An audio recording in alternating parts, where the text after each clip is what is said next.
Hi, I'm Thompson Mefford. I'm a faculty member here at Clemson University. My expertise is in magnetic nanoparticles and polymers and composites. Today I'd like to talk to you about being concise in your writing.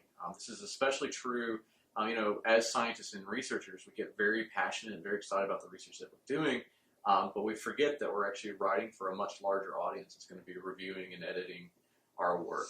I always find that, in hindsight, going back and looking at my writing, I wish I had been more clear, especially early on in the text. This exactly spells out what we're trying to achieve. This is also very important when you're dealing with peer review, as that summary page, that first paragraph, is basically going to dictate what study section, what panel that the program manager actually will place you in. So some key things I want to talk about today, first off, is the summary page. The summary page is where you want to be very explicit in what you're going at. Oftentimes when I'm meeting with my students in their introduction sections, I say this is something that you should be able to explain to your grandparents.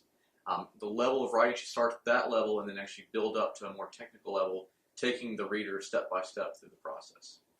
The other part of clarity that I like to emphasize is having strong hypothesis statements that are very well written out.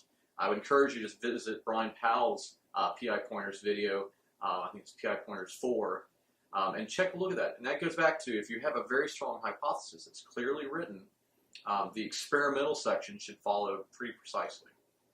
And that brings me to my last point, that what you're doing experimentally should be very clearly put. All of us are involved in some fantastic work, and we often describe that, but you need to be very explicit about what you're doing for that particular grant, for that particular program, so that the reader is exactly clear on what you're trying to achieve. And that being said, I'd like to conclude and say thank you for your time. Make sure you check out the other videos on PI Pointers on the Clemson Research YouTube channel. Thank you very much.